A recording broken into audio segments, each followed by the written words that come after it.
नमस्कार मित्रों, आज जो कहानी हम लेकर आए हैं, शिव भगवान के साथ नंदी की पूजा करना भी जरूरी होता है। भगवान शंकर नंदी के माध्यम से ही भक्तों की पुकार सुनते हैं। शिव और नंदी की एक पौराणिक कथा प्रचलित है। आपने शिव मंदिरों में देखा होगा, भगवान शंकर के साथ बैल रूपी नंदी की मूर्ति भी रहती है।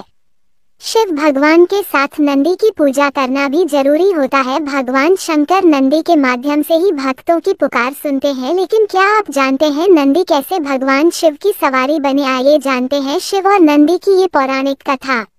एक पौराणिक कथा के अनुसार ब्रह्मचारी व्रत का पालन कर रहे ऋषि शिलाद को भय होने लगा कि उनकी मृत्यु के बाद उनका वंश समाप्त हो जाएगा। इस भय के चलते उन्होंने पुत्र प्राप्ति के लिए कठोर तपस्या शुरू की। तपस्या से प्रसन्न होकर भगवान शिव ने शिलाद ऋषि को दर्शन दिए और वर मांगने को कहा।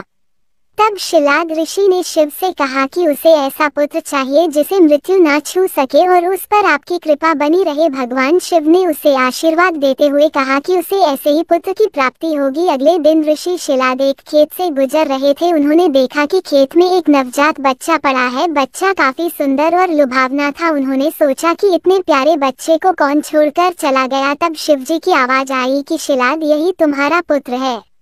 ये सुनकर ऋषि शिलाद बेहद प्रसन्न हुए और बच्चे को देखभाल करने अपने साथ ले गए। उस बच्चे का नाम नंदी रखा गया। एक बार ऋषि शिलाद के घर पर दो सन्यासी पहुंचे। उनका खूब आदर सत्कार हुआ। इससे प्रसन्न होकर सन्यासियों ने ऋषि शिलाद को दीर्घायु का आशीर्वाद दे दिया, लेकिन नंदी के लिए एक शब्द भी नहीं बोला। ऋषि शिलाद ने सन्यासियों से इसका कारण पूछा। तब सन्यासियों ने बताया कि नंदी की उम्र कम है, इसलिए हमने इसे कोई आशीर्वाद नहीं दिया। ये बात नंदी ने सुन ली और ऋषि शिलाद से कहा कि मेरा जन्म भगवान शिव की कृपा से हुआ है और वे ही मेरी रक्षा करेंगे। इसके बाद नंदी भगवान शिव की स्तुति करने लगे और कठोर तप किया। इससे प्रसन्न होकर भगवान शिव प्रकट हुए और नंदी को अपना प्रिय वाहन बना लिया। इसके बाद से भगवान शिव के साथ नंदी की भी पूजा की जाने लगी।